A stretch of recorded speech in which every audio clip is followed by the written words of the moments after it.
There's a good chance that you are watching this video right now because someone sent it to you who is asking you for money. And here's the deal. You should actually watch it so you understand why they're asking and if you should give and help them out or if you shouldn't give. Now, you've probably seen on Facebook before a post that looks something like this from a public figure. If anybody's asking you for money, disregard these posts. That is clearly a fake profile. I would never ask. Well, that's all good and everything like that, but I'm here to represent the people who do ask you for money and they really do mean it on their social platforms. So listen up. Here's the economics of generosity. Money in its simplest form of exchange works like this. You have something I want or need, and I'm willing to give you money to get the thing that I want or need. You can then take that currency and get what you want or need. That's why professional athletes are making so much money, because so many people want to watch LeBron go down and dunk on somebody's face with no regard for human life. A moment of silence for the 2020 basketball season.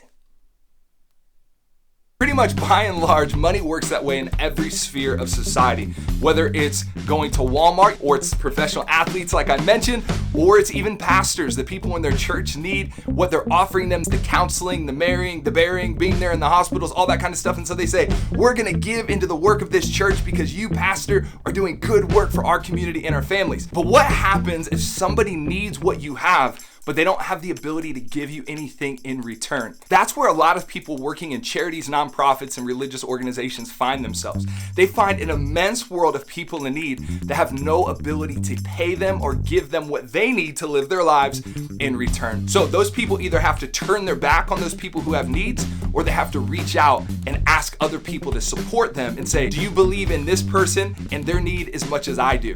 I'll give my life, you give money to help me continue to be able to do this, and we'll do it together. Now, while this seems really cut and dry, meaning, hey, we can do good together or the good won't be done at all, the truth is that people have some hangups about donating to people who are doing good works. One of the biggest hangups that people have about giving is simply the concept that you need to work a job and get paid for your job. But like I just described, all jobs function the same way.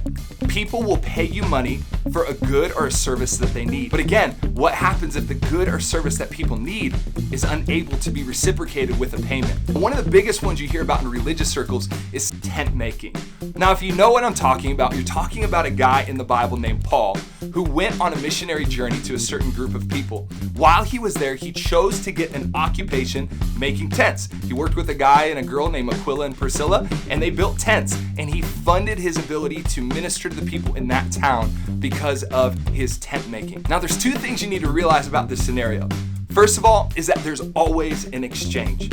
So if a person is doing tent making, that means that the time they would have given to help people in need is now being used on a side job to fund their ability to help people, which is kind of interesting because they then have lost their time and ability to help people, but they now have money, but they can't help people like they would have helped people. The second thing you need to realize about this concept of tent making, and specifically Paul in the Bible and how he did it, is it wasn't his primary choice. In fact, he didn't do tent making his entire ministry. For the majority of his ministry, he was actually funded through the donations of people giving to support him. His tent making ventures were actually done for ministry effectiveness, not necessarily because he wanted to do it or he thought it was the best way. In fact, Paul goes on to say that a person who works should be paid, meaning that if you're doing ministry, people should be giving to support you. And along those lines, I want to highlight one more thing, and I'm going right to the top with this one, to a person named Jesus. You've probably heard of him before if you've ever seen a church in your life or heard people cuss. Up until about the age of 30, he had an occupation. He was a rabbi and he was also a carpenter. Now, I think one thing that's important to recognize is that when Jesus began his public ministry, he stopped doing his work as a carpenter.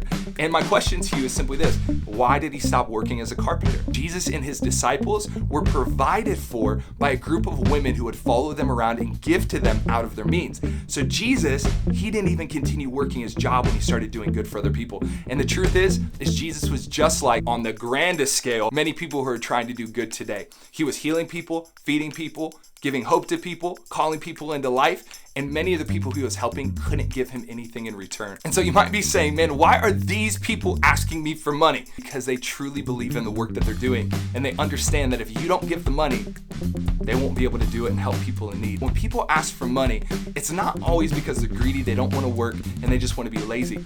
A lot of people who are asking asking you for money are probably working harder than anybody you've ever seen before.